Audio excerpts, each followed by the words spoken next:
Hey everybody, this is Perch. So I've made videos before, and this isn't a new idea. Other people have. I know Dave Chappelle has, but I was actually listening to an interview with Chappelle, and I was looking at some commentary on him. And one of the things he was pushing, and I'm gonna paraphrase it very badly here, but he was basically saying that the kind of the lack of dangerous comedy. And in this instance, what he means is, the comedy that, is uncomfortable to hear is still funny, but awakens certain truths, awakens ideas in people's minds. That level of commentary and comedy, it's killing that off, basically making it hard to do that creates is very bad for our society. We need that ability to express ourselves. We need that ability to basically, bring these things into light. And if we stop that, if we kill it off, um, if we allow political correctness and all this other stuff to infect too much of our conversation, where everything has to be extremely safe, well, comedy is not meant to be safe. And in some ways, commentary isn't meant to be safe. If you think about just news, getting away from comedy, the news is supposed to report the facts. Sometimes those facts are uncomfortable. Sometimes they're extremely uncomfortable, but the facts need to come out. And if you start to protect or put padding around those facts to help people be comfortable, pretty soon you're not dealing with facts anymore. You're dealing with an adjustment to reality. And that's harmful. One of the tough things I'm doing with my kids right now is that you have to deal with situations as they come. Sometimes those situations are awful. Sometimes they're not what you want to deal with. Sometimes they're not what you want to hear. But that doesn't change the fact that you still have to deal with it. You can't wish your way into a different, better world. And if you deal with I was using the expression couched facts. If you deal with kind of only some of the information because some of it is uncomfortable to hear, you do yourself a massive disservice. Maybe it makes you feel better in the moment, but it absolutely hurts your ability to succeed and execute and again live in the real world. And like anything, it's like taking medicine. Medicine doesn't taste good. If you don't take it, you die.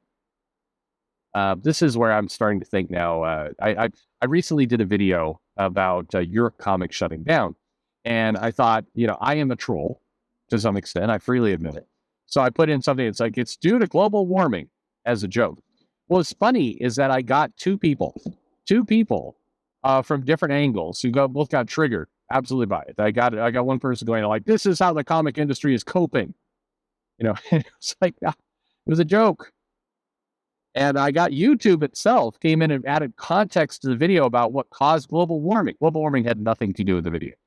It was just in that title. And so people reached out. I was like, Perch, you shouldn't put that stuff in the video title because look at this is reaction you're going to get. And I'm like, to the contrary, this is exactly the reaction I want to get. Exactly. This stuff is absurd.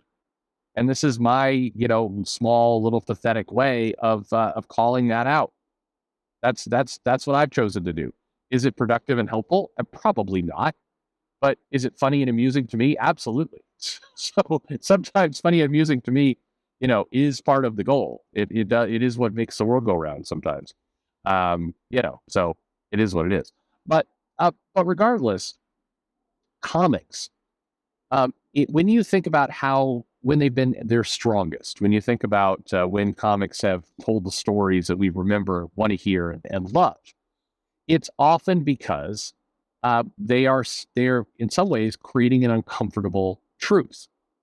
Now, sometimes the truth definitely for a younger audience or a less seasoned world. But if you think about kind of Daredevil grappling with with his role in things, his Catholicism, his all of these different pieces of what makes him. These are heavy topics. These aren't happy, friendly topics. This isn't Daredevil having yummy num num time at lunch. It is, it's a heavy book. G.I. Joe, as much as it's a comic book based off of toys, would tackle things like the cost of war and PTSD and other things that are like that, you would argue not for kids, but it found ways to introduce those topics in an uncomfortable, way that was still, still entertaining, still introduce some of the topics, but didn't shy away and make everything so protected that, we lived in a nice little, bubble wrap, costume for ourselves. It pushed those boundaries. And what you see right now across many things, not just comics, but you see a lot of people, wanting to warn you away from talking about that stuff. It's like whenever somebody sends me an email that says, "Hey, Perch, you really shouldn't say this about comics." People might get the wrong idea. Well, maybe they should get the wrong idea. Maybe that discussion, that stuff going out in the open, maybe that's helpful. Maybe it's good to see people overreact. I posted up the video review of Black Panther with my daughters, and some person who, in comedy of all comedies, fashions themselves as an intellectual. An intellectual, I might add, that pays for Twitter followers based on that, a report of their bots. But anyway, this intellectual comes in and then, makes this entire thread about how I'm trying to brainwash my kids into loving Marvel. Because if there's one thing about this channel, it's that I am the biggest fan in the world of the MCU, everything they do, and I am trying to brainwash my children into loving this stuff. But anyway, he got it completely wrong. And then, was a dick about it, and then kind of went back and forth, and everybody blocked each other and was happy. But it was amazing how the guy immediately jumped to, child grooming, racism, sexism, all this other shit. Just immediately, it just piled into the argument. What was, for most of you, based on the comments, a fairly fun video about just my kids, joking on a movie. That was it.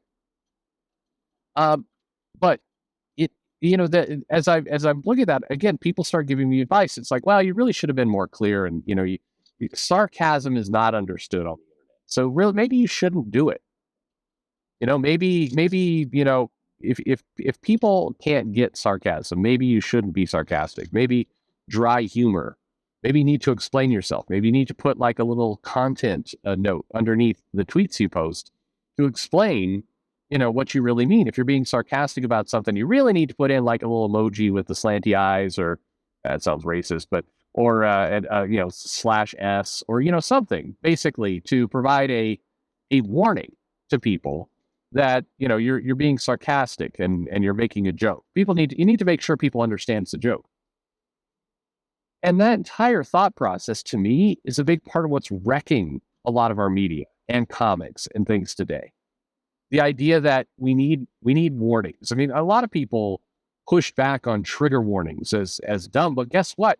We're not only have we not slowed that down, we're going further with that. We say we need context warnings on things, on everything. And that, man, some people might not understand humor or sarcasm. So we need to make sure that it's properly explained for every age level, every demographic, every bit of intelligence. What's left at the end of that? Nothing good. Nothing. A lot of comics right now fit that category of being kind of, protected into misery. They're not meant to be this way. It's not meant to, the content this is not correct. A lot of the value of entertainment is just letting your mind go where it needs to go. Of, yes, being sarcastic, of maybe a joke doesn't land. And I pulled tons of jokes that nobody has gotten, that, people misunderstand. I mean, hell, case in point, me making the joke about, congratulations, look, there's a white Tiana, or an Asian Tiana, I don't remember, Barbie character, doll character. And man, doll Twitter just fucking lost their shit over that.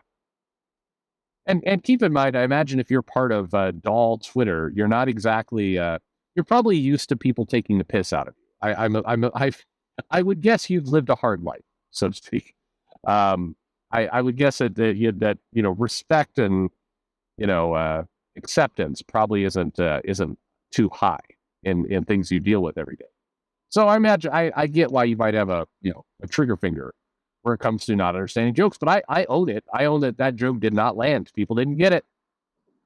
Does this mean in the future that, my commentary, my joke should have more warnings? Like, hey, just so you aware, I'm being sarcastic and telling a joke here. There's no actually racism intended or implied.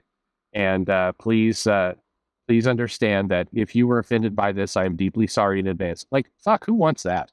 Nobody wants. I mean, nobody in their right mind wants that, other than extremely dense, ignorant people who just kind of want everything brought down to the same dumbass intelligence level that they're at. Nobody actually wants that.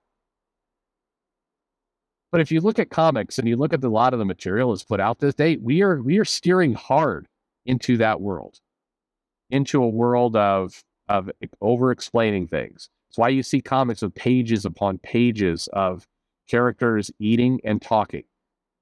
The reason why they're eating is because the writer and the artist have to do something while they're giving us like 5 pages of exposition text, making sure that every aspect of all this stuff is worked out. It's why you see comics where characters compliment each other. Why when Captain Marvel flies in, we got to have a bunch of our friends going, I'm in awe of you. You are amazing. You know what? Your powers are truly fantastic, and I am impressed. That kind of validation existed in the 40s and 50s. It was just much easier. Characters went up, look, it's a bird, it's a plane, it's Superman. Or, hey, there's a guy flying through the sky. That's all that was needed.